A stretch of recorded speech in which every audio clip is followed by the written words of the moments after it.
qui a été le mien, ça a été de définir ce qu'est une personne âgée. Et c'est vrai que j'ai trouvé une belle définition, si on peut dire, vous allez apprécier, effectivement, que je souhaitais vous livrer. L'âge est un secret bien gardé. Dire ce qu'est la vieillesse, c'est chercher à décrire la neige à des personnes qui vivent sous les tropiques. Alors en 1963, nous avions Jacques Brel qui chantait Les Vieux, un hymne à ses parents âgés, touchant et pathétique. Et vous l'avez rappelé, Monsieur le Président, aujourd'hui, la terminologie est plus sympathique, plus respectueuse, sachant que si on remonte au Code civil de 1804, on parlait des personnes majeures privées de raison, des individus en état d'imbécilité, de démence ou de fureur, ainsi que des faibles d'esprit et des prodigues. Alors c'est vrai que le mot vieux a disparu de notre dictionnaire Larousse depuis 1985 et depuis cette date on parle des personnes âgées, c'est le sujet donc, qui nous préoccupe aujourd'hui. Et alors on a deux très très jolis termes beaucoup plus sympathiques puisqu'on parle également de nos aînés ou des seniors et surtout aussi parce que ce sont des personnes qui ont un relatif patrimoine, il faut le dire chez nous, on parle de la silver economy. Ça c'est très chic, je ne sais pas si c'est un rapport au compte bancaire ou à la couleur des cheveux. Alors vous avez dit, Monsieur le Président, effectivement, que vous avez cherché les mots, j'ai fait de même, exactement. Vous avez dit que l'INSEE, non l'OMS, vous avez parlé de l'OMS qui définit l'âge fatidique de la vieillesse à partir de 60 ans. Alors je vous rectifie, je suis désolée, c'est bien la seule chose que je trouve à redire dans votre discours. L'OMS parle de 65 ans et c'est l'INSEE qui définit la vieillesse à partir de 60 ans. C'est bien. Vous avez vu, hein. En tout cas, Monsieur le Président, merci pour vos propos liminaires, puisque vous avez rappelé effectivement que sur le plan juridique, de 18 à 99 ans, il n'y a pas de difficulté. L'autorité parentale et l'administration légale ont disparu à partir de la majorité, et donc le majeur est libre de décider de son mode de vie, il est capable de tous les actes de la vie civile. Donc quand on est majeur à partir de 18 ans, on est autonome et il n'y a pas de limite liée à l'âge. En revanche, effectivement,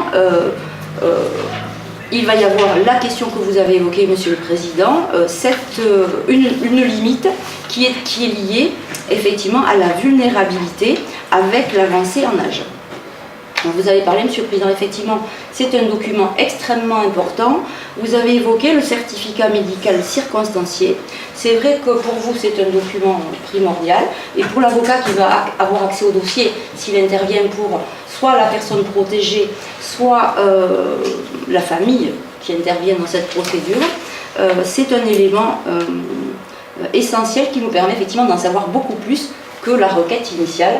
Si Monsieur l'expert a pris le soin de dactylographier son rapport, parce que parfois, effectivement, sur le plan manuscrit, c'est un petit peu plus compliqué. Alors, sur la vulnérabilité de la personne âgée, évidemment, nous l'avons compris, son état psychologique est fragilisé, la personne âgée est plus susceptible, et ceci va l'exposer dans les actes de la vie courante à des atteintes à son consentement. Et également, elle peut être considérée comme inapte à prendre les décisions que sa propre santé ou sa sécurité nécessite. Alors cette personne âgée vulnérable, elle occupe une place un petit peu particulière dans notre droit, une place intermédiaire, puisqu'effectivement on l'a compris, elle est douée de la capacité, elle n'est pas dépourvue de sa volonté, mais son consentement est un petit peu effectivement fragilisé. Alors nous avons bien fait la différence entre l'altération des facultés mentales et cette altération justifie, Monsieur le Président, l'instauration d'une mesure de protection et une personne qui est arrivée en âge qui est effectivement fragilisée. Alors le problème de la protection juridique, nous avons notre droit qui reconnaît la démence, mais avant cet état particulier caractérisé et notamment par le certificat médical, il n'existe pas de protection particulière, sauf que depuis quelques années, un statut particulier de la vulnérabilité se dessine. Mais c'est vrai qu'il y a une méfiance vis-à-vis de cette notion, puisqu'effectivement, et Monsieur le Président vous l'a rappelé très clairement, quand on veut protéger quelqu'un, protéger c'est lui interdire pas mal de choses. Donc la méfiance, c'est est-ce qu'il faut véritablement protéger la faiblesse? Oui, c'est un but tout à fait louable. D'un autre côté, nous allons bouleverser la sécurité juridique, ça veut dire si une personne en situation de faiblesse a signé un contrat, ce contrat peut être remis en question, et également il y a un risque de rupture de l'égalité civile entre les citoyens, puisque, une fois de plus, cette personne majeure est vaccinée, elle est capable de faire tout ce qu'elle peut faire comme tout un chacun.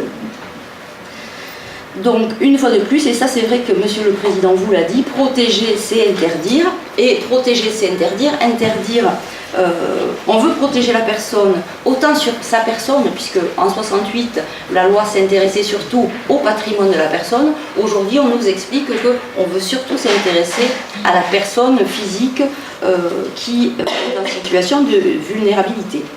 Au-delà de ce critère de vulnérabilité, se pose la question, c'est une autre notion, c'est la notion de danger. Alors, bien entendu, la personne âgée vulnérable prend les décisions qui touchent sa personne, mais lorsqu'elle est hors d'état d'exprimer sa volonté, c'est là que les choses se compliquent. Et j'en reviens aux premières questions très intéressantes, les 3 questions qui étaient posées initialement. Une personne âgée va arriver à la maison de retraite, elle n'est pas protégée, qu'est-ce qui se passe? Alors qu'effectivement, il ne va pas y avoir de contrôle particulier, qu'est-ce qui finalement va décider pour elle?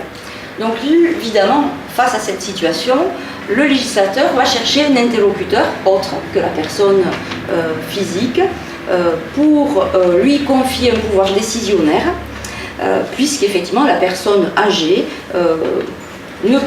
n'est pas en mesure de faire le nécessaire elle-même, elle est en danger, donc il faut faire quelque chose. Et nous avons vu apparaître effectivement en 2002 la personne de confiance, et en 2007 le mandat de protection future. Monsieur le Président vous a expliqué qu'effectivement, ça c'est super, c'est nous avons anticipé la situation de dépendance et nous avons confié la gestion de nos biens, la gestion de des soins médicaux à mettre en œuvre par une personne effectivement que nous avons choisie. Alors Monsieur le Président, vous avez évoqué la possibilité de signer cet acte par tout simplement sous seing privé, et puis vous dites c'est encore mieux par le notaire. Et moi je dirais c'est encore mieux par l'avocat, puisqu'effectivement, très rarement... Je ne voulais pas empiéter sur votre... Très rarement, mais ça arrive, effectivement, nous signons, c'est vrai que c'est très ponctuel, c'est quelqu'un effectivement qui se sent pas bien, qui va être hospitalisé et qui souhaite effectivement préparer un petit peu la situation. On ne sait jamais quand on va à l'hôpital et qu'on va se faire opérer si effectivement la suite sera favorable. Donc il y a deux notions importantes, la notion de vulnérabilité et la notion de danger. Donc, danger, effectivement, on passe aussi à la question d'une personne qui est souffrante, qui est dans une situation de misère pas possible, qui est isolée, mais qui ne veut pas se soigner. Alors, elle a le droit aussi de ne pas vouloir se soigner. Jusqu'à présent, la loi protégeait juste les individus frappés d'une altération de leur faculté mentale, mais aujourd'hui, effectivement, ce n'est pas que les gens frappés d'une altération mentale qui vont être finalement protégés par notre système juridique. Le code pénal, effectivement, impose à toute personne qui est au courant de mauvais traitements infligés à une personne âgée de le signaler, sinon, effectivement, c'est un délit. Ça, c'est déjà une première protection, effectivement. Ensuite, nous avons, vous le connaissez, cette mesure, effectivement, qui intervient de manière administrative avant l'intervention de monsieur le juge des tutelles, c'est la mesure d'accompagnement social. Alors, effectivement, là, c'est un petit peu dommage, c'est limité aux personnes qui sont bénéficiaires de tutelle aux prestations sociales. Pour les autres, c'est pas prévu encore. Mais si cette mesure a échoué, si les comptes n'ont pas été rétablis, effectivement, on va s'orienter vers une mesure un petit peu plus contraignante qui va être la mesure d'accompagnement judiciaire. Donc voilà, on en arrive finalement, et vous l'avez compris, alors que ça peut nous concerner demain, ou très prochainement, alors que nous sommes capables, et pourvu de vos volontés, nous allons être privés de la gestion de notre personne et de la gestion de nos biens. Alors, Je vous avais dit quelques exemples. Un dernier exemple, vous savez également qu'en 2003, il y a eu une forte émotion suscitée par la canicule et qu'ensuite de ceci, il y a été prévu un système de veille et d'alerte au profit des personnes handicapées ou âgées, à ce système en cas de risque exceptionnel. Donc aujourd'hui, la mairie, c'est un petit peu logique, c'est pour protéger les gens, a mis en œuvre un fichier où elle va noter les personnes âgées, où est-ce qu'elles habitent, etc. Alors effectivement, c'est où la personne qui le dit, elle-même, c'est je veux vous signaler ma présence à tel endroit, ou c'est un tiers. Et là, effectivement, la personne concernée n'est pas au courant qu'elle va être notée sur ce fichier. Nous le savons aussi, l'enfer est pavé de bonnes intentions. Il y a donc un fichage de la personne au cas particulier et ces exemples dont je viens de vous parler, les signalements des mauvais traitements, ce fichier dans le but de protection de la personne âgée, effectivement, nous permet de considérer tout simplement qu'il y a tout de même une atteinte un petit peu énorme à l'intimité de la vie privée des personnes concernées. Aujourd'hui, au XXIe siècle, effectivement, avec cette loi de 2007, on nous indique que finalement la protection de la personne âgée, c'est tout d'abord à la famille. Monsieur le Président vous a dit, la famille aujourd'hui, elle a peut-être d'autres impératifs. On n'est plus comme dans l'ancien temps où la personne naissait sur place, vieillissait sur place et finalement décédait à son domicile. Ce n'est qu'à titre subsidiaire que la loi indique qu'après la famille, c'est la collectivité publique, effectivement, qui doit se préoccuper de la protection des personnes âgées. Alors bien entendu, depuis quelques années, notre population elle vieillit, il y a de plus en plus de personnes âgées, et avec cette augmentation de l'espérance de vie, de plus en plus de personnes, effectivement, puisque vous l'avez dit, Monsieur le Président, c'est vrai, les troubles cognitifs, ils évoluent avec l'âge, pas forcément en mieux. Il y a de plus en plus de mesures de protection, et c'est vrai qu'on s'aperçoit finalement que ces mesures, elles sont des mesures contraignantes et contraignantes de manière ultime, c'est-à-dire qu'on a la curatelle et la tutelle, mais les mesures qui ont été prévues par le législateur, et notamment le mandat de protection future, elles ne sont pas encore utilisées. Monsieur le Président vous a parlé donc, de sa mission passionnante. Le problème, c'est qu'effectivement, alors, il est saisi souvent dans des situations d'urgence par des familles désespérées parce qu'il y a une situation de crise ou un accident de la vie, donc une maladie qui se déclenche. Et c'est vrai que cette situation, elle est vraiment désagréable autant pour la personne concernée. Monsieur le Président vous a parlé de violence, il y a effectivement beaucoup de souffrance et beaucoup de violence dans le ressenti des personnes qui vont effectivement être amenées à envisager ou à être soumises sans forcément être d'accord et même en n'étant pas du tout d'accord à une mesure de protection.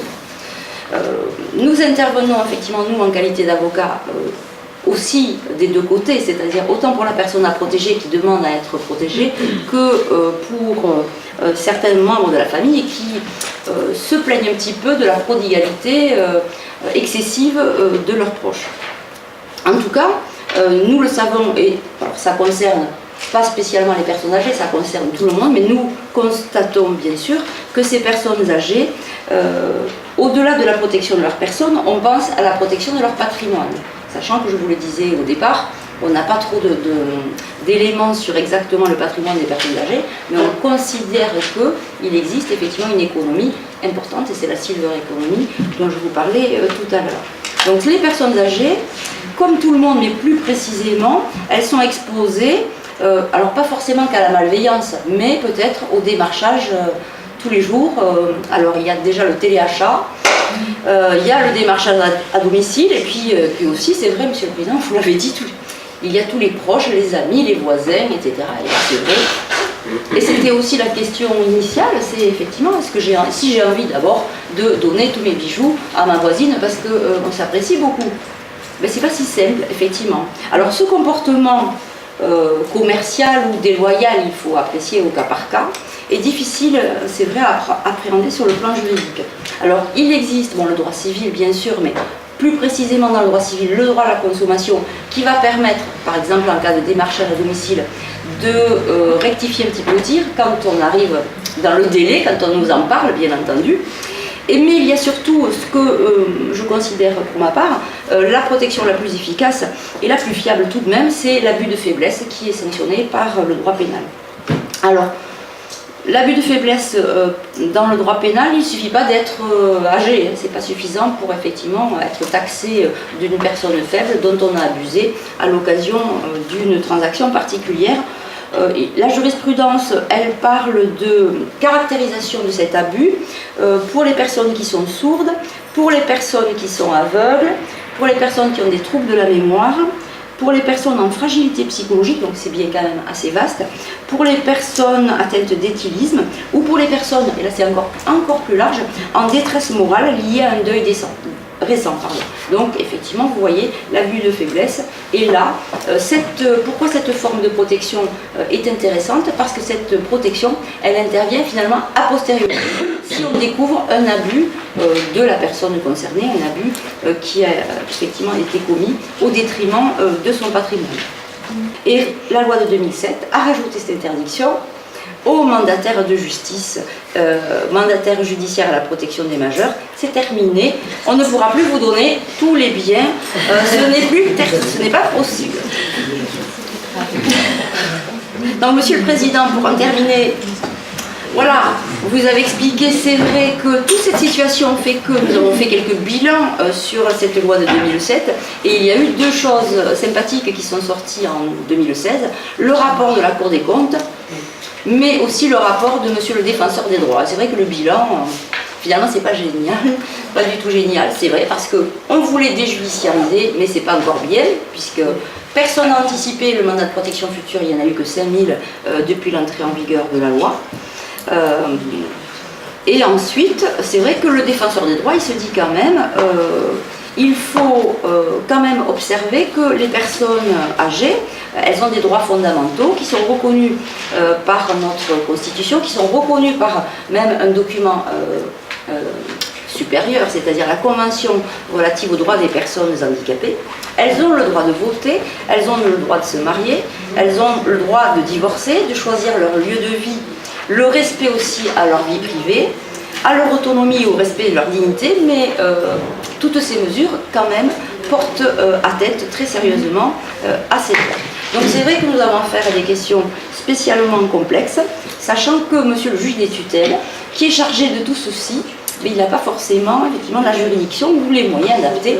Et on a évoqué tout à l'heure la question surtout du contrôle des comptes, et avec l'actualité et le projet de loi qui devrait être déposé, je pense, après-demain au Conseil des ministres, c'est vrai que la situation va encore évoluer. Donc nous vous parlons de dispositions juridiques qui vont certainement changer. Et ce qui va changer, Monsieur le Président, vous avez un petit peu parlé, c'est vrai qu'on tend vers une nouvelle déjudiciarisation avec notamment l'intervention du magistrat au début de la mesure, au renouvellement de la mesure, mais pour le contrôle de la mesure, si tout va bien, effectivement, ça ne serait plus effectivement de sa juridiction, sachant que, et je disais tout à l'heure à Monsieur le Président, pourtant les justiciables, les personnes âgées, les familles, elles ont envie de voir le magistrat, elles ont absolument envie. Alors c'est pas parce qu'on leur a retiré leur chéquier. D'abord, elles aimeraient bien qu'on leur rende leur chéquier. Elles aimeraient bien 20 € pour acheter ce qu'elles le souhaitent, mais c'est vrai qu'elles tiennent absolument à rencontrer le magistrat. Ça va être difficile par les temps qui arrivent, parce que, voilà, a priori, le projet de loi qui va être déposé très très prochainement risque de délocaliser, donc déplacer encore plus loin la possibilité pour le justiciable d'avoir accès à son magistrat. Voilà quelles étaient les observations que je souhaitais apporter. Alors, je sais que c'est un petit peu général, mais aujourd'hui c'est une table ronde tout simplement et nous allons, je pense, débattre ultérieurement et notamment des questions qui ont été posées tout à fait au début. Merci.